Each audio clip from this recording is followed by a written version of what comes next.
Selamat datang di channel Relevan Hati. Selamat menonton. Assalamualaikum warahmatullahi wabarakatuh.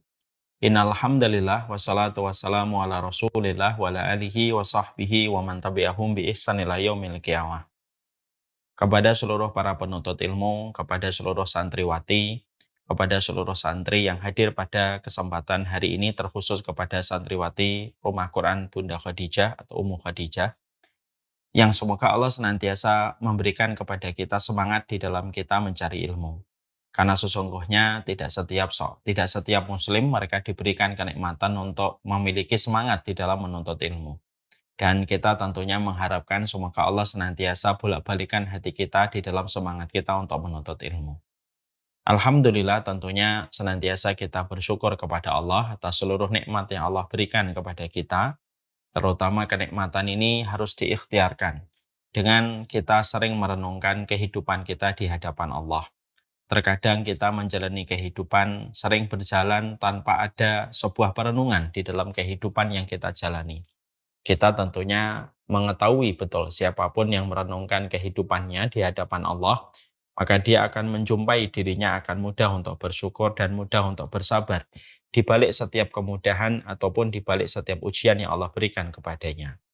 Yang terkadang menjadikan kita sulit untuk bersyukur, yang menjadikan kita sulit untuk bersabar adalah ketika kita kurang merenungkan kehidupan kita, kurang memikirkan bagaimana perjalanan kehidupan kita antara kita dengan Allah Subhanahu wa taala. Dan itulah yang menjadikan kita kalau mendapatkan kenikmatan sering lupa dengan nikmat yang Allah berikan untuk kita bersyukur.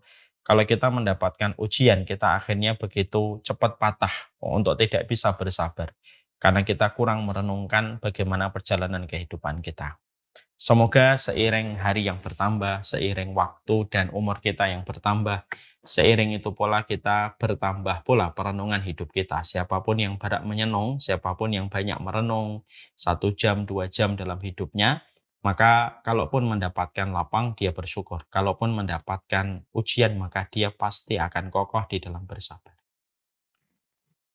Kita pada kesempatan malam kali ini akan melanjutkan pembahasan panjang kita dari sebuah karya yang ditulis oleh Syekh Umar Muqbil Hafidhahullah Ta'ala ketika beliau menuliskan sebuah pembahasan secara sistematik tentang sebuah buku dan kitab yang beliau berikan judul Qawaid Nabawiyah, yaitu adalah 50 kaidah-kaidah hadis yang sangat kita perlukan untuk menjadi petunjuk di dalam kehidupan kita. Kita tentunya paham sebagai orang yang beriman itu harus memiliki kurikulum di dalam kehidupan mereka. Karena pendidikan itu di dalam kehidupan kita tidak akan pernah teruji kualitasnya sampai kita memiliki kurikulum. Bukankah sekolah itu akan dilihat pertama kali adalah kurikulumnya sebelum kita menitipkan anak kita untuk bersekolah di tempat itu? Maka sama bahwasanya di dalam kehidupan kita ini perlu kurikulum. Dan kurikulum yang harusnya dimiliki oleh setiap hamba yang beriman adalah apa yang ada di dalam kitabullah dan apa yang ada di dalam hadis. Itulah yang menjadi kurikulum di dalam kehidupan kita.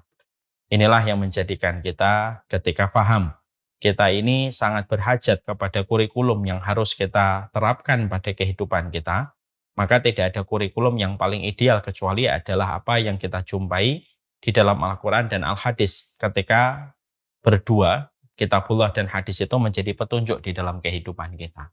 Dan itu merupakan salah satu alasan kenapa di dalam pembahasan kita pada Madrasah Senin Malam Jembatan Meraih Cinta Ilahi, kita membahas pembahasan kitab tentang Qawaid Nabawiyah, karena kita memerlukan pembahasan ini, materi ini sangat kita perlukan, supaya membantu kita membentuk kurikulum di dalam kehidupan kita, supaya kita selamat. Kita mampu menyelesaikan ujian pada kehidupan yang Allah berikan kepada kita, dan tentunya kita mampu mendapatkan rapot yang terbaik pada waktu pembagian kitab di akhirat ketika kita memiliki kurikulum, dan kurikulum inilah yang kita jalankan pada kehidupan. Orang yang beriman kalau tidak punya kurikulum berarti ada masalah pada konsep hidupnya. Dan inilah yang menjadikan kita selalu mengerti kurikulum itu merupakan perkara keniscayaan yang tidak boleh tidak harus hadir pada kehidupan kita. Setelah kita membahas betapa pentingnya kurikulum pada kehidupan seorang muslim, tentunya kita mengetahui pada pembahasan Qawaid Nabawiyah kita hari ini atau malam ini, sudah menginjakkan kaki pada pembahasan kaidah yang kelima. Kaidah pertama yang harus kita perhatikan pada kehidupan, senantiasa perhatikan bagaimana niat kita dalam segala sesuatu. Kita harus hidup berkesadaran, hati kita harus terjaga. Apapun yang kita lakukan, apapun yang kita kerjakan, selalu ada Allah di balik setiap aktivitas yang kita lakukan. Karena tidak ada hadis yang paling penting, kecuali di antara deretan hadis yang primer dan diakui oleh para ulama. Pentingnya hadis itu adalah innamal a'malu binniyat. Seluruh amal itu tergantung bagaimana niatnya. Dan tentunya kita paham, sebelum Allah itu menghisab bagaimana sholat kita, Allah itu akan menghisab bagaimana kondisi hati kita. Apa yang kita pikirkan, apa yang terjadi pada hati kita, apa yang bergumul pada hati kita, maka itu merupakan perkara yang dihisab oleh Allah di dalam amalan hati. Sebelum Allah menghisab bagaimana sholat kita dan amalan-amalan fisik kita. Makanya inilah yang menjadikan kita ketika merealisasikan dan mengaktualisasikan qawaid nabawiyah yang pertama adalah bagaimana selalu kita hadirkan niat. Ada Allah di balik setiap aktivitas yang kita lakukan. Hatinya harus berkesadaran, hatinya harus terjaga setiap waktu, dan tidak hanya melakukan amalan dan tidak hanya melakukan gerakan aktivitas, hanya sekedar autopilot, berjalan tanpa ada makna Allah di balik setiap apa yang kita lakukan, karena menjalaninya tidak dengan konsentrasi dan hati yang terjaga. Makanya betul kata Imam Ibn Rajab, hati mereka yang salim adalah hati yang senantiasa terjaga. Ketika bangun tidur dia terjaga untuk ingat Allah, ketika dia melakukan apapun selalu terjaga, mengembalikan itu kepada Allah, maka siapapun yang senantiasa hatinya terjaga, maka mereka adalah orang yang paling sadar pada hidupnya dengan konsep hati yang terjaga untuk mengingat Allah dan menjadikan Allah muara dalam seluruh perkataan dan perbuatan yang dia lakukan. Qawaid yang kedua yang kita pelajari adalah hadis yang datang dari Ibunda Aisyah. Bahwasanya Ibunda Aisyah meriwayatkan sebuah hadis dari Rasulullah, man ahdatsa fi amrina hadza ma laysa minhu fahuwa raddun. Apapun yang bukan perkara kami, yang tidak dijelaskan oleh baginda Nabi Shallallahu alaihi wasallam fahuwa raddun. Ini penting sekali supaya kita mengetahui kualitas kita di dalam ibadah kita, di dalam keimanan kita. Itu ada sebuah batasan yang harus kita betul-betul jaga. Bahwasanya seluruh ibadah yang kita lakukan, seluruh ketaatan yang kita kerjakan memang betul-betul harus berdasarkan kepada petunjuk yang disampaikan oleh Rasulullah Shallallahu alaihi wasallam. Maka supaya agama ini tetap orisinal, agama ini tetap terjaga kemurniannya ketika kita tidak gampang untuk memberikan kreasi dan inovasi pada kehidupan agama kita. Inovasi dalam urusan bisnis bagus. Inovasi dalam urusan dunia terpuji ketika tidak melanggar syariat. Tapi inovasi di dalam ibadah itu merupakan perkara yang harus dipahami di dalam satu kaidah penting yang disampaikan oleh Nabi. Apapun yang bukan datang dari urusan kami, maka dia tertolak. Inilah yang menjadikan kita selalu selektif di dalam menjalankan agama, di dalam memastikan amal yang kita lakukan dan kita kerjakan. Bukan berarti nanti kita gampang menyesatkan, tapi proses seleksi di dalam memilih satu referensi itu penting.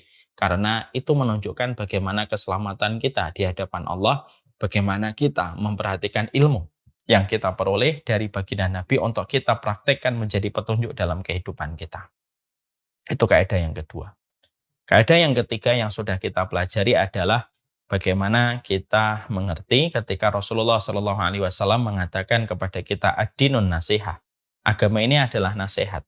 Berarti sesungguhnya manusia itu akan senantiasa mereka berada di dalam kebaikan selama mereka mau menerima setiap nasihat yang ditujukan kepadanya. Ada nasihat kepada Allah, ada nasihat kepada Rasul, ada nasihat kepada kitab, ada nasihat kepada pemimpin kaum muslimin dan kepada kaum muslimin secara mayoritas. Maka sesungguhnya kehidupan kita akan berjalan baik selama kita mencintai nasihat yang datang pada kehidupan kita dan kita mengerjakan kewajiban-kewajiban sebagaimana nasihat itu diberikan di dalam kehidupan kita. Kemudian yang keempat, kaidah yang sudah kita pelajari adalah innal halala bayyinun wa innal harama bayyinun. Yang halal itu jelas, yang haram itu jelas. Berarti kita ini harus berhati-hati terhadap perkara-perkara syubhat yang tidak banyak diketahui oleh manusia, yang sering diremehkan oleh manusia tanpa kita sadari. Perkara syubhat kalau sudah masuk maka dia mencemari kualitas dan kebersihan hidup kita di hadapan Allah kalau sudah termasuki dengan perkara syubhat. Itulah yang kita khawatirkan. Bisa jadi banyaknya masalah pada kehidupan kita ya disebabkan karena perkara-perkara syubhat yang hadir pada kehidupan kita. Ketika kita menggampangkan, ketika kita meremehkan, akhirnya kita menyerap berbagai macam perkara syubhat yang merusak pada kehidupan kita dan memberikan kepada kita berbagai macam problematika ketika kita gampang membuka diri kita dan gampang menyerap perkara syubhat. Yang mana Rasulullah sudah mengingatkan perkara syubhat itu sebagaimana perkara haram yang harusnya kita hindari. Jadi di sini kita sudah mendapatkan mappingnya. Hatimu dijaga, selalu sadar kepada Allah. Pikiranmu di dalam menjalankan ibadah, pastikan referensimu. Yang ketiga, pastikan hatimu siap untuk menerima setiap nasihat dan siap melakukan kewajiban sebagai bentuk agama ini adalah agama nasihat. Dan ketika kamu mengambil rezeki, hati-hati terhadap rezeki-rezeki yang syubhat. Yang sejatinya, kalau kamu berhati-hati terhadap perkara syubhat, Allah akan jaga hatimu dan Allah akan hadirkan berbagai macam keberkahan dalam setiap urusan kita. Sekarang kita akan membahas kaidah yang kelima.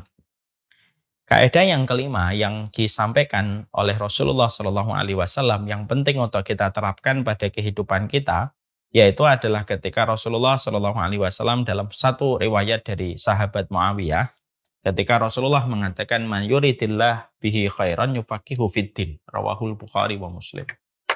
Rasulullah mengatakan kepada kita, barang siapa yang diinginkan oleh Allah di dalam kebaikan, maka Allah akan fahamkan dia tentang urusan agamanya. Ini menunjukkan kepada kita tentang satu kaidah penting, ya, bahwasanya ini memberikan kepada kita banyak pelajaran-pelajaran yang harus kita mengerti di balik satu hadis yang disampaikan Nabi yang diriwayatkan dari Bukhari Muslim. Sekarang mari kita bedah poin per poin untuk penerapan hadis ini ataupun riwayat ini pada realita kehidupan yang kita jalani. Yang pertama yang kita harus paham adalah bahwasanya Allah itu memiliki sifat cinta. Allah itu memiliki sifat ridho pada kehidupan setiap makhluknya. Allah memiliki sifat ridho pada dirinya yang sesuai dengan kemahabesaran dan kesempurnaan Allah. Dan sifat ridho dan cintanya Allah berikan kepada makhluk yang Allah ridhoi dan Allah pilih di dalam cinta dan ridho yang Allah berikan untuk mereka. Makanya di sini Allah menyampaikan mayuritillahi bihi khairan. Barang siapa yang diinginkan oleh Allah di dalam kebaikan. Berarti Allah itu ridho kepada manusia yang memiliki sifat-sifat tertentu. Dan tanda keridhaan Allah itu diterangkan di dalam hadis ini. Dan poin yang pertama adalah Allah itu memiliki sifat ridho, Allah itu memiliki sifat cinta. Ini merupakan salah satu di antara hal yang kita sadari. Jadi hubungan koneksi antara makhluk dengan Allah itu begitu kuat. Sehingga ketika seorang makhluk yang mereka senantiasa sadar ketika dirinya dilihat oleh Allah, ketika dia merasa dirinya dipandang oleh Allah, maka salah satu hal terindah yang pasti dia inginkan dan pasti dia harapkan dan menjadi obsesi paling besar itu apa? Kalau manusia itu sadar dilihat oleh Allah, tidak ada obsesi yang paling besar kecuali adalah mendapatkan keridhaan dari Allah, mendapatkan kebaikan yang Allah berikan kepada hamba yang Allah kehendaki. Ini merupakan perkara yang paling besar dalam kehidupan manusia. Makanya di dalam surat At-Taubah Allah itu menyampaikan waridwanu minallahi akbar. Keridhaan dari Allah itulah yang paling besar. Dia mengalahkan besarnya langit, dia mengalahkan besarnya gunung, dia mengalahkan besarnya alam semesta ini. Karena apa? Allah menyampaikan waridwanu minallahi akbar. Keridhaan Allah itu merupakan perkara yang paling besar. Keridhaan Allah itu merupakan perkara yang paling pokok pada kehidupan Allah ketika memberikan keridhaan kepada makhluknya.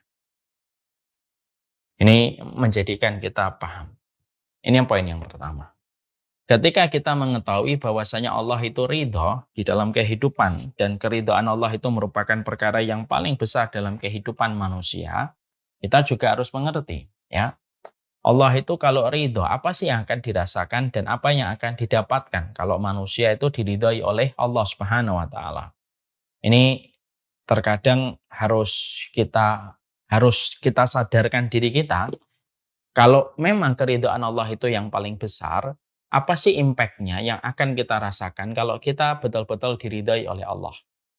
Jadi kalau kita betul-betul diridhoi oleh Allah itu apa yang akan kita peroleh, apa yang kita dapatkan. Maka setidaknya orang-orang yang mereka diridhoi oleh Allah Subhanahu wa taala mendapatkan tiga. Satu, selama hidupnya akan dijaga oleh Allah dari berbagai macam perkara yang menjadi sebab maksiat dan menjadi sebab murkanya Allah. Dia dijaga dari perkara itu. Sebagaimana Allah menyampaikan di dalam hadis qudsi yang diriwayatkan dari hadis riwayat Muslim. Ketika Rasulullah Shallallahu alaihi wasallam menyampaikan hadis qudsi, ya, bahwasanya wa ma taqarraba bi syai'in hatta wa ma taqarraba ilayya bin nawafili hatta uhibbahu. Bahwasanya tidaklah seorang muslim ketika dia melakukan perkara yang wajib lalu dia melakukan perkara yang sunnah hatta uhibbah, sampai aku ini mencintainya. Fa in kuntu ahbabtuhu kuntu sam'ahu alladhi yasma'u bihi wa basarahu alladhi yubsiru bihi wa yadahu allati yabtishu biha wa rijlahu allati yamshi 'alaiha wa la in sa'alani la utiyannahu wa la in ista'adani la uidannahu. Aku ini kalau sudah mendapati ada seorang hambaku, ada seorang santri, santriwati, siapapun mereka. Kalau Allah sudah mencintainya ketika santri dan santriwati itu ataupun setiap muslim, dia konsisten melakukan yang wajib, konsisten dia melakukan perkara yang sunnah, Allah mencintainya. Apa yang Allah kerjakan? Kuntu sam'ahu alladhi yasma'u bihi. Aku akan menjaga pendengarannya, aku akan menjaga matanya, aku akan menjaga langkah kakinya dari perkara-perkara yang Allah murkai. Kalau dia meminta kepadaku, Allah kabulkan dalam permintaan akhirat. Kalau dia meminta perlindungan kepadaku, aku berikan perlindungan itu kepada mereka. Ya, inilah reward, hadiah kalau sudah menjadi walinya Allah. Jadi kalau sudah menjadi walinya Allah, maka Allah akan sulitkan dia melakukan dosa, tapi Allah mudahkan dia melakukan ketaatan. Sehingga dalam perkara-perkara kemaksiatan, itu Allah sulitkan dia. Sebagaimana Rasulullah ketika mendengar musik pada waktu beliau masih menggembala kambing di usia belia, Allah tidurkan. Sebagaimana kita menjumpai ada seorang tabi'in, namanya Abu Bakar, ada seorang ulama, ada seorang solih lah. Lalu dia digoda perempuan, lalu Allah sulitkan dia.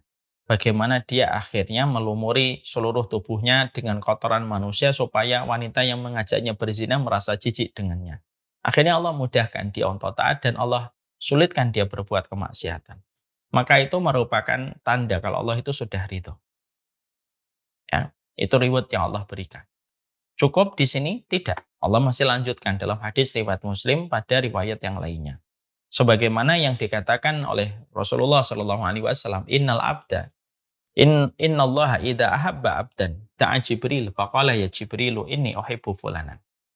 Kata Rasulullah fima makna, ketika Rasulullah itu menerangkan Allah itu kalau sudah jatuh cinta kepada hambanya, Allah panggil malaikat Jibril. Allah katakan kepada malaikat Jibril, ya Jibril, ini uhibbu fulanan. Wahai Jibril, saya mencintai fulan itu. Cintailah dia sebagaimana aku mencintainya. Jibril mencintai orang yang telah dicintai oleh Allah. Pada Jibril ahlas sama. Maka Jibril memanggil kepada seluruh penduduk langit supaya mencintai orang yang dia cintai dan dicintai oleh Allah. Dan seluruh penduduk langit mencintai dia. Dari para malaikat yang berjejal, berdesak-desakan itu mencintai orang yang dicintai Allah dan malaikat Jibril. Ini merupakan reward yang kedua. Kita bisa bayangkan dicintai malaikat, apa yang akan terasa kalau kita ada manusia dicintai oleh para malaikat. Ya kalau kita sudah dicintai oleh para malaikat ya tentunya, Masya Allah ya, kita akan selalu dimintakan ampunan oleh para malaikat. Karena malaikat itu salah satu tugasnya memintakan ampunan untuk orang yang beriman. Dan tentunya akan selalu dikabulkan, dihantarkan setiap doanya kepada Allah. Ini yang kedua. Cukup? Belum. Masih ada yang ketiga. Yang ketiga, sebagaimana dalam satu riwayat dari Imam Al-Hakim, yang disetujui oleh Imam Ad-Dhahabi wa wafaqahu Ad-Dhahabi. Innallaha idza ahabba 'abdan asalahu qalu wa ma asalahu ya Rasulullah. Qala yuwaffiqu lahu amalan shalihan idza baina yati ajali hatta yarda anhu jiranuhu wa man hawla. Allah itu kalau sudah senang sama manusia, Allah akan sibukkan manusia itu sebelum menginjak garis kematiannya. Disibukkan dia di dalam ketaatan, sampai sibuk pada ketaatan, dia menginjak garis ajalnya dan meninggal pada saat dia melakukan ketaatan. Sampai ketika dia meninggal, yarda anhu jiranuhu wa man haulahu. Orang-orang ridho kepadanya, tetangga ridho kepergiannya ketika kepergiannya sedang melakukan ketaatan kepada Allah. Itu ridhonya Allah. Maka akan Allah berikan kepada mereka itu husnul khatimah. Lah ini menjadikan kita akhirnya paham inilah ridhonya Allah. Jadi Allah itu ridho, Allah itu cinta, Allah cinta. Jadi seorang walinya Allah, kalau kita bercita-cita, cita-cita kita itu tidak hanya pada urusan duniawi ya, urusan akhirat. Cita-cita kita menjadi walinya Allah. Orang kalau sudah menjadi walinya Allah, bukan lagi sekedar komisaris, bukan lagi sekedar owner, bukan lagi sekedar pebisnis. Tapi kalau dia bercita-cita menjadi walinya Allah, lalu dia jujur di dalam berinteraksi kepada Allah ketika dia ingin menjadi walinya Allah, maka kalau Allah menerima seluruh amal yang dia lakukan, transaksi yang dia kerjakan pada ketaatan, maka tiga inilah yang Allah akan berikan kepada mereka. Dijaga hidupnya dari maksiat, dimudahkan dalam taat. Dilindungi oleh para malaikat dan malaikat selalu memberikan kebaikan untuk orang yang mereka cintai. Dan yang ketiga, diwafatkan mereka pada saat melakukan ketaatan, mereka memperoleh predikat mati husnul khotimah. Ya. Ini saya perlu sampaikan karena ada apa? Karena ada kata mayyuridillahu bihi khairan. Nanti berarti ini merupakan menerangkan tentang orang yang Allah cintai. Ini yang pertama. Ya. Jadi di situ kita akhirnya mendapati faedah yang pertama tentang kaidah ini adalah seorang walinya Allah, mereka kalau mendapatkan kecintaan dari Allah maka besar kedudukan mereka, tidak ada yang paling besar kecuali keridhaan Allah. Engkau sebutkan gunung, engkau sebutkan planet, engkau sebutkan matahari, engkau sebutkan black hole, lubang hitam, engkau sebutkan miliaran bintang dan planet yang bertebaran di alam semesta ini, semuanya itu jauh lebih remeh dan jauh lebih kecil daripada keridhaan Allah. Makanya Allah menyampaikan waridwanum minallahi akbar. Makanya kalau ada manusia sudah mendapatkan keridhaan dari Allah, dia telah mendapatkan sesuatu yang paling agung pada kehidupan. Makanya para sahabat itu sudah betul-betul luar biasa. Makanya predikat dan gelar yang Allah berikan, yang diberikan oleh Rasulullah kepada mereka adalah radhiyallahu anhu wa radu'an. Mereka ridho menjadikan Allah menjadi Tuhan dan Rabb bagi mereka dan Allah pun ridho kepada mereka. Inilah betapa pentingnya kalau kita bercita-cita menjadi walinya Allah supaya kita mendapatkan keridhaan dari Allah. Ini yang pertama. Yang kedua, hadis ini menerangkan kepada kita bahwasannya hadis ini menerangkan kepada kita Allah itu memiliki sebuah kehendak ya. Bahwasanya Allah itu memiliki sebuah kehendak dan sesungguhnya tidak ada yang mampu untuk menghadang dan menghalangi dari kehendaknya Allah. Jadi kalau Allah sudah berkehendak, apapun yang Allah kehendaki tidak ada satupun yang bisa menghalangi dari kehendak Allah yang begitu sempurna, yang tidak mampu dihalangi satupun oleh setiap makhluknya. Ya. Makanya ini mengajarkan kepada kita bahwasanya kehendak Allah itu besar. Berarti kalau Allah sudah menginginkan kebaikan, Allah sudah menghendaki, nah, berarti ini kan berkaitan sesuatu yang besar kan, karena berkaitan tentang kehendaknya Allah. Kalau kehendaknya Allah itu kan menjadi besar karena datang dari zat yang maha besar. Contoh ya, kita ambilkan analogi yang sederhana. Kalau ada presiden menginginkan sesuatu, maka yang diinginkan itu menjadi sesuatu yang penting untuk dihadirkan. Contoh, presiden datang ke Kudus. Lalu dia berkata, saya ingin makan soto Kudus. Apa yang terjadi? Maka seluruh bawahannya, pas pamres akan mencarikan soto yang paling enak, yang paling recommended di daerah Kudus, paling steril, lalu setelah dipilih tempatnya, dipastikan bagaimana masaknya, dipastikan bagaimana bumbunya, dipastikan pula bagaimana parkiran nanti ketika presiden datang, maka akhirnya semua itu sudah betul-betul di-prepare sebaik mungkin H-30 sebelum kedatangan presiden ke kota Kudus untuk makan soto, itu sudah dieksekusi satu persatu untuk betul-betul yang terbaik. Masya Allah ya. Karena apa? Presiden pingin makan soto di Kudus. Akhirnya sotonya betul-betul diurus dengan sebaik-baik pengurusan supaya sang presiden tidak kecewa atas apa yang dia inginkan. Dari analogi sederhana itu, kita menggunakan bentuk kias, namanya kias. Analogi itulah yang kita pahami. Kalaulah seorang presiden menghendaki sesuatu, hanya makan soto, seluruh perkara yang berkaitan soto menjadi penting karena sudah dikehendaki oleh presiden. Sekarang kita bayangkan, kita mendapati hadis ini, yaitu ketika Allah menyampaikan lewat lisan, ketika Rasulullah menyampaikan, mayuridillah, siapapun yang diinginkan oleh Allah dalam kebaikan. Itu kan berarti jadi penting, karena sudah diinginkan oleh Allah. Berarti hadis ini itu penting banget. Kalau sudah diinginkan oleh Allah, maka semuanya sudah betul-betul menjadi mulia. Seluruh turunan-turunan masalah pada apa yang sudah diinginkan oleh Allah di dalam kebaikan itu menjadi sangat mulia. Dan itu merupakan perkara yang besar. Berarti di sini kita mendapati dan kita menjumpai bahwasanya orang yang diinginkan oleh Allah itu menjadi perkara besar karena penyebabnya siapa yang menginginkan? Karena yang menginginkan itu adalah seorang mahadiraja, yaitu seorang maharaja, yaitu adalah Allah. Berarti apa yang Allah sebutkan, apa yang Allah inginkan di dalam hadis ini yang disebutkan oleh Rasulullah itu menjadi besar. Karena yang menginginkan dalam perkara itu adalah Allah. Ya, semakin tinggi yang menginginkan, semakin mulia objek yang diinginkan itu. Misalkan, kalau seorang tukang kuli menginginkan soto, mungkin nggak ada yang terlalu memperdulikan. Ya udah makan aja soto. Tapi ketika presiden tentunya menjadi berbeda. Apalagi ini yang kedua. Yang ketiga yang kita harus pahami tentang riwayat ini adalah yang penting pula yang kita harus paham bahwasanya tanda Allah itu menginginkan kebaikan itu ternyata tidak ada hubungannya dengan harta. Tidak ada hubungannya dengan harta. Di mana hadis ini sebenarnya poin yang ketiga pada hadis ini itu mencoba untuk meluruskan kembali narasi yang berkembang pada hari ini dan meluruskan kembali pemikiran-pemikiran mayoritas masyarakat hari ini.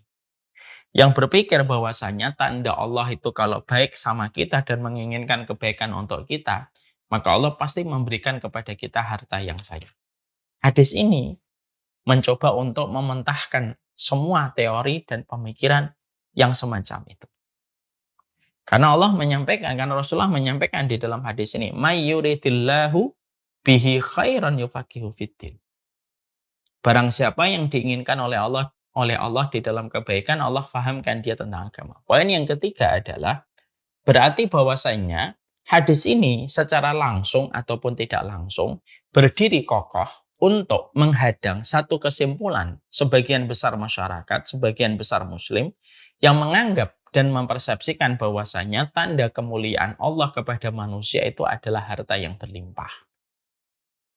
Nah, jadi hadis ini diletakkan oleh Rasulullah gitu untuk mementahkan semua pemikiran-pemikiran ya yang mengatakan bahwasanya harta itu merupakan sumber keridhaan Allah kepada manusia ketika Allah berikan berlimpah kepada fulan dan fulan. Karena pemahaman masyarakat hari ini mungkin karena akses dari dampak paham materialisme dan kapitalisme yang hari ini luar biasa kuat pada kehidupan masyarakat, yang menyebabkan akhirnya masyarakat kita itu berpendapat, kalau ada seseorang diberikan harta yang banyak, berarti Allah itu baik sama dia. Kalau kita menjumpai dan mendapati bahwasanya kalau Allah kalau Allah memberikan kepada manusia itu adalah harta yang sedikit, berarti bahwasanya Allah itu tidak ridho kepadanya. Ini kan sebuah kesalahan fatal. Ini merupakan sebuah kesalahan di dalam berpikir yang harus diluruskan. Dan Rasulullah SAW meluruskan dengan sebuah hadis yang sangat indah. Ma yuridillahi bihi khairan yufaqihu fiddin. Barang siapa yang Allah inginkan di dalam kebaikan, maka sesungguhnya Allah akan pahamkan dia tentang agama. Ya. Ini pula yang Allah sampaikan di dalam surat Al-Fajr ketika Allah menyampaikan kepada manusia. Ayat yang ke-15 dan ayat yang ke-16. Fa'amal insanu idza mabtalahu rabbuhu fa'akramahu wa na'amahu fayaqulu rabbi akraman. Ya, manusia itu apabila mereka diberikan oleh Allah, dinikmatkan, dikasih kenikmatan harta, Manusia itu ketika diberikan kesenangan, mereka langsung menyimpulkan, Rabbi akroman, Allah itu memuliakan aku. Wa ma idza mabtalahu faqadara alaihi rizquhu fayaqulu rabbi ahanan. Kalau ada manusia diuji dengan kesempitan dan kesulitan, maka manusia itu suka berkata, Rabbi ahanan, sesungguhnya Robku itu menghinakanku. Kalla. Allah lalu berkata pada ayat yang ke-17, enggak kayak gitu. Jadi memang tidak ada hubungannya harta itu diberikan berlimpah karena Allah ridho, dan tidak ada hubungannya sama sekali Allah sempitkan kita dengan ujian-ujian kehidupan, diberikan kesulitan, sulit mendapatkan rezeki itu karena dosa. Enggak juga. Ya. Jadi memang betul-betul hadis ini betul-betul menyadarkan kita, memberikan kepada kita shock terapi bahwasanya ridhonya Allah itu tidak ada hubungannya dengan hartamu. Nggak ada hubungannya dengan hartamu. Karena memang nggak ada hubungannya ridhonya Allah itu dengan finansial dan material yang kamu bisa kumpulkan pada hidupmu. Makanya Allah jelas mengatakan pula, selain pada surat Al-Fajr ayat 15 dan 16, Allah juga katakan kembali pada surat Al-An'am 44. Ketika Allah itu mengatakan bahwasanya bahkan terkadang harta itu digunakan oleh Allah untuk memberikan hukuman kepada orang yang telah berpaling dari peringatan Allah. Jadi Allah itu kalau menghukum manusia, tidak selalu memakai hal-hal yang selama ini dipersepsikan oleh manusia. Bahwasanya menghukum itu dengan air yang menjadi tsunami, dengan angin yang memorak-porandakan, dengan banjir, dengan gempa. Bukan itu. Bukan itu saja. Tapi Allah itu kalau ternyata ingin menghukum manusia, itu salah satu di antara bentuk hukuman Allah itu apa? Allah mengirimkan kepadanya itu harta yang banyak. Ya, makanya Allah menyampaikan di dalam surat Al-An'am 44 kan, ketika Allah mengatakan, Fatahna alaihim abwaaba kulli syai'in hatta idza farihu bima utu akhadnahum baghtatan fa idahum mublisun. Allah menyampaikan pada surat Al-An'am di mana awal ayat ini dimulai dalam pemberitaan falamma nasu ma dzukiru bihi. Falamma nasu ma dzukiru bihi. Kalau manusia sudah lupa terhadap peringatan yang diberikan kepada mereka, dibukakan pintu-pintu, fatahna alaihim abwaaba kulli syai'in, akan dibukakan kepada mereka pintu-pintu segala sesuatu dari urusan dunia. Jadi asalnya dunianya 2 menjadi 5, dari 5 jadi 10, dari 10 jadi 20, dari 20 menjadi 30. Uang itu betul-betul ngalir kayak air. Betul-betul banyaknya luar biasa. Karena apa? Allah mengatakan fatahna alaihim abwaaba kulli syai'in. Allah menyebutkan itu di ayat tersebut tidak menyebut dengan kata babun, tapi abwaaba kulli syai'in. Allah bukakan pintu-pintu yang banyak dari segala sesuatu yang menjadi sumber kesenangan hidupnya. Nah, ini sekaligus pula untuk meluruskan kepada pemikiran-pemikiran sebagian muslim yang mengatakan bahwasanya harta itu tanda ridho Allah kepada manusia. Makanya manusia sering sekali berkata kalau mendapatkan harta banyak, lalu dia akan menyimpulkan Allah sedang baik sama kita. Kalau nanti hartanya tiba-tiba mendapatkan turbulence, mendapatkan goncangan, lalu berkata, wah Allah sedang benci sama kita dan menghinakan kita. Enggak sama sekali. Karena di situ kita mendapati poin yang penting betul. Bahwasannya yang kita jumpai pada poin yang ketiga. Ridhonya Allah itu tidak terletak pada hartamu dan tidak usah engkau banggakan. Ya. Tidak usah yang kaya itu merasa diberi nikmat, tidak usah pula bahwasanya mereka yang miskin diberikan oleh Allah kehinaan. Yang kaya belum tentu mulia, yang miskin belum tentu hina. Yang kaya belum tentu Allah ridhoi, yang miskin belum tentu Allah murkai.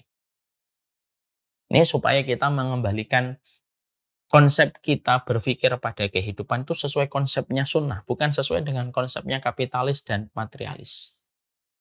Kalau konsepnya materialis dan kapitalisme, ya tentunya setiap yang bertambah hartanya ya berarti bertambah kualitas dalam hidupnya. Hadis ini berdiri kokoh untuk mementahkan konsep itu. Ini poin yang ketiga. Poin yang keempat, di sini kita akhirnya mendapati bahwasanya Allah itu mengatakan mayuridillahi bi khairan yufaqihu fiddin. Barang siapa orang yang mereka itu diinginkan oleh Allah di dalam kebaikan, maka Allah itu yufaqihu fiddin. Allah akan fahamkan dia tentang agama. Allah berikan kepadanya ilmu.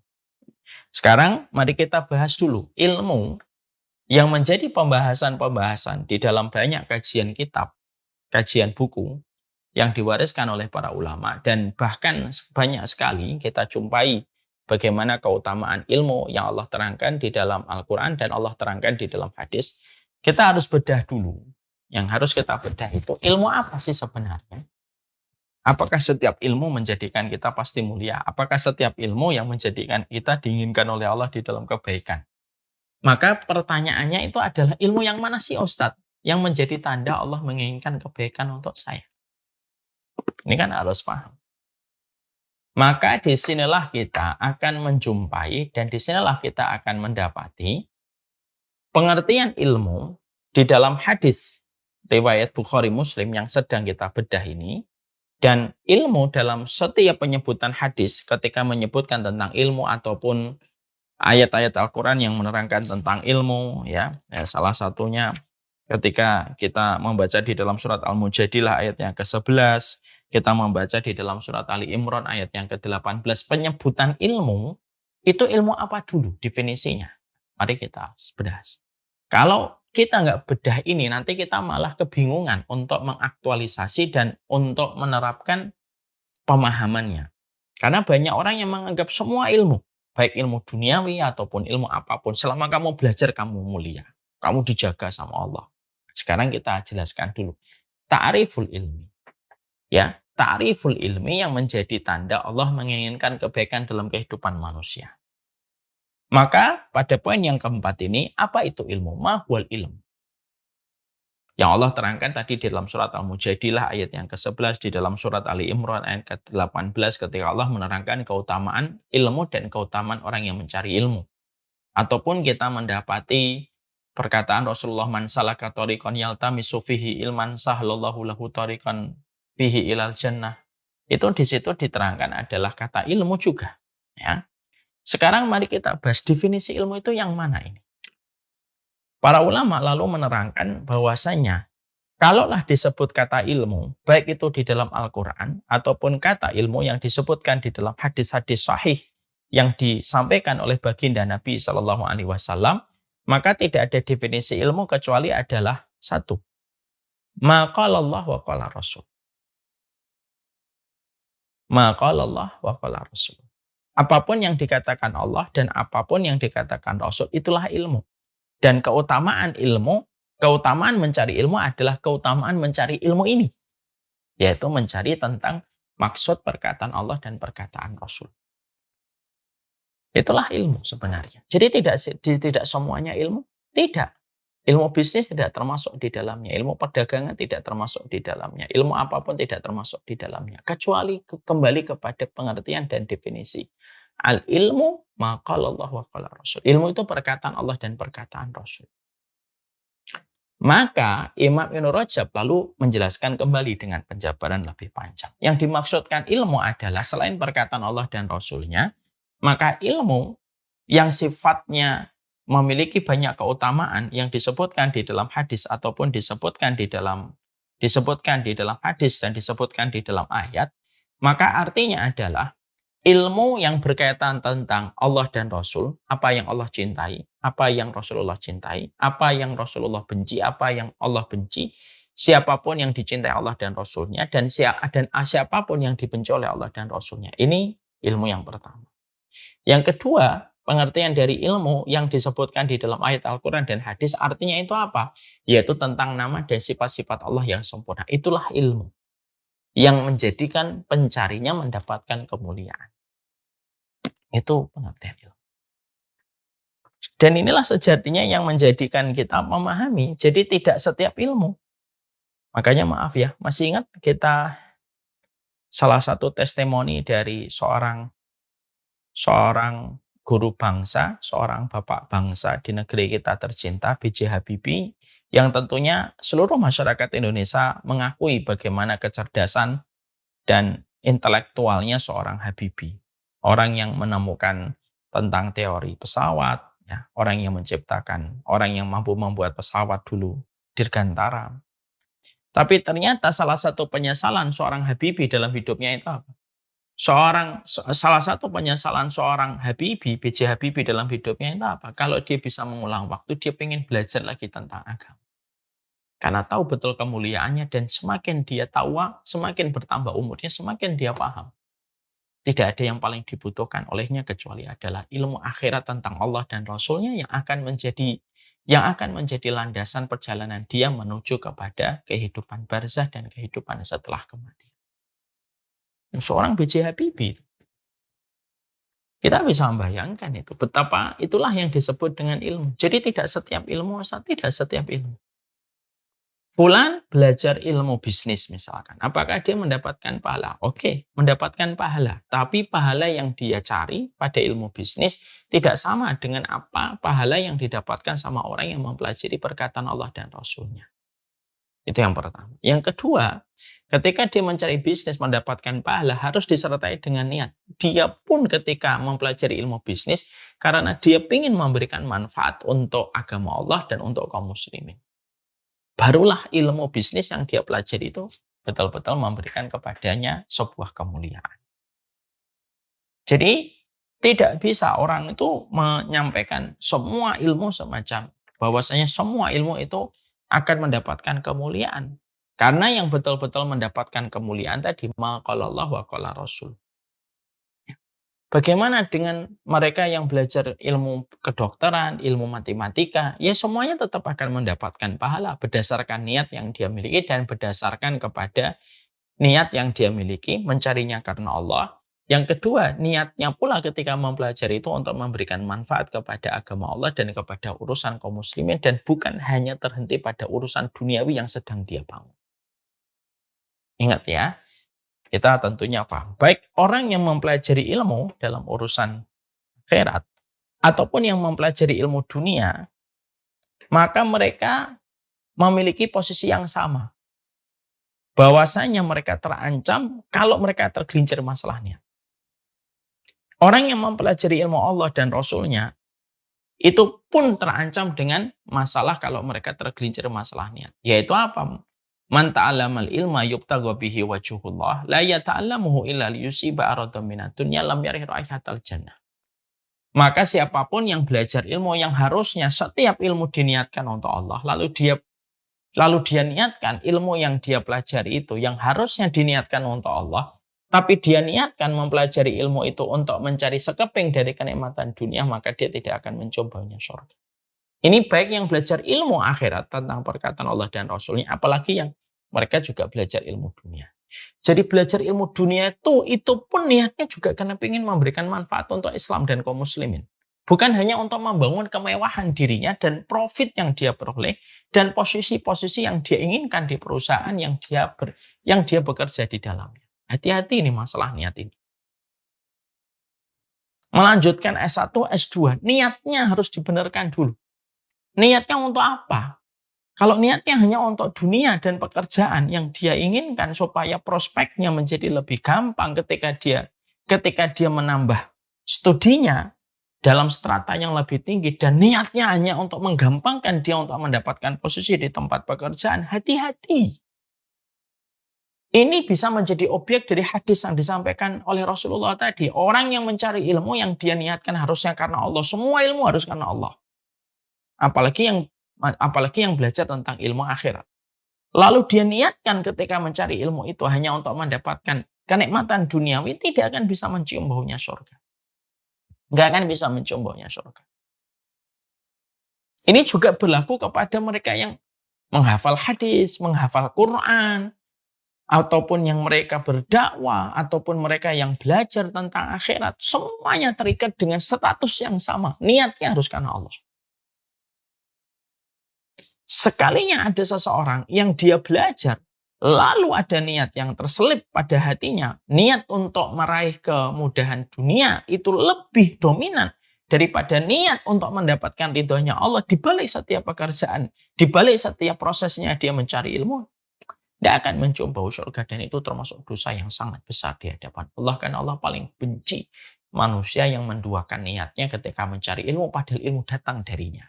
tapi dipelajari bukan untuknya, tetapi dipelajari untuk dunia yang sejatinya pasti dia akan tinggalkan.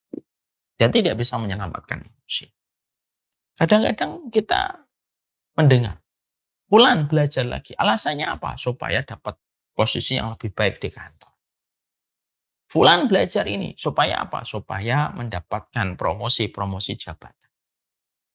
Belajar itu, kalau niatnya sudah untuk duniawi, selesai.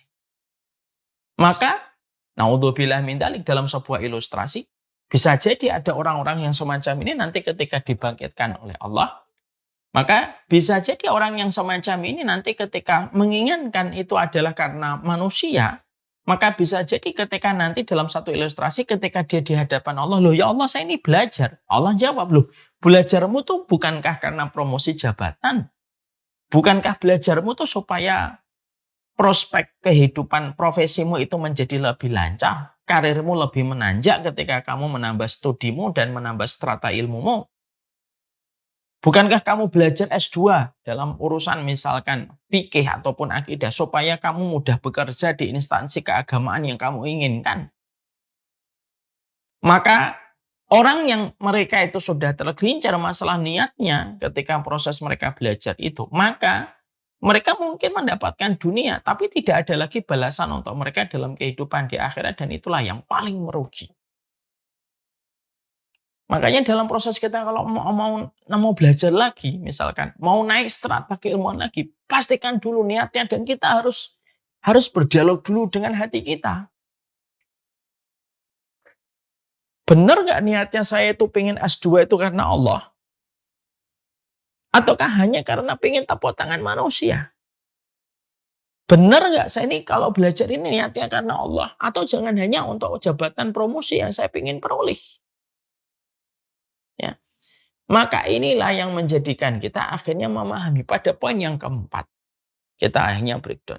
Pada poin yang keempat adalah tidak setiap ilmu memberikan kemuliaan. Karena yang disebutkan oleh Allah dan Rasul-Nya, kata ilmu yang ada di dalam Al-Quran dan hadis itu ilmu tentang yang berkaitan Allah dan Rasul-Nya. Tidak untuk ilmu duniawi. Tapi ilmu dunianya pun kalau dipelajari, tapi niatnya karena Allah dan ingin memberikan manfaat kepada kaum muslimin, bukan untuk membangun kemewahan pada dirinya dan kemudahan dalam hidupnya, tapi betul-betul dia belajar dokter, belajar arsitek, semuanya ingin memberikan kontribusi untuk Islam setelah dia belajar itu, maka ilmu itu akan mendapatkan pahala kalau dia belajar. Kalau enggak, ya sudah, terhenti pada sesuai niat yang dia miliki.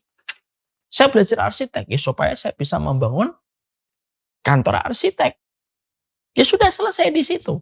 Kamu mungkin akan mendapatkan kantor arsitekmu, mungkin akan mendapatkan proyek rumah, tapi selesai. Kenapa? Karena ketika kita belajar arsitek, kita tidak menghadirkan Allah ketika mempelajari ilmu arsitektur. Kedokteran. Belajarnya kedokteran supaya bisa praktek, lalu akhirnya mendapatkan income, lalu mendapatkan profit yang besar. Ya sudah. Kalau niatnya untuk itu, ya sudah ilmu duniawi, tidak mendapatkan apapun pahala, karena niatnya sudah salah. Di akhirat pun juga tidak mendapatkan apapun, karena dia sudah mendapatkan sesuai dengan niatnya. Dia dikasih oleh Allah. Niatnya untuk dunia, dikasih oleh Allah dunianya. Tapi setelah itu selesai dan tidak ada lagi perhitungan, karena sesuai dengan niat yang sudah dia miliki ketika mencari ilmu itu. Ya? Nah inilah bahayanya. Ilmu dunia pun boleh dipelajari. Sekali lagi dengan dua niat. Niatnya itu karena Allah. Yang kedua, ingin untuk memberikan manfaat kepada kaum muslimin. Kalaulah setiap muslim hari ini sadar poin ini saja. Oh, banyak sekali kontribusi yang diberikan untuk agama Islam itu besar sekali untuk agama Allah ini. Setiap arsitek paham, apa sumbangsi saya untuk Islam? Arsitek ini akan cari proyek-proyek akhirat untuk dia bantu. Seorang dokter, kalau dia paham tentang poin ini saja, Masya Allah dia akan betul-betul berjibaku bersama dengan para ustadz dan para guru. Dia akan datang, Ustadz saya punya ilmu kedokteran. Apa yang bisa saya sinergikan dengan dakwah supaya ilmu saya tidak hanya untuk mendapatkan rezeki untuk keluarga saya. Dan itu jadi sebuah kebaikan besar itu sebenarnya. Nah di situ kita akhirnya mendapati bahwasanya poin yang keempat, bahwasanya Allah itu menginginkan kebaikan. Ketika Allah fahamkan kita tentang agama, itu adalah masalah ilmu yang berkaitan tentang maqalallah wa qala rasul. Yang berkaitan tentang Allah dan Rasulnya. Inilah yang menjadikan kita akhirnya paham. Inilah 4 perkara yang menjadi poin yang pertama dalam pembahasan kita.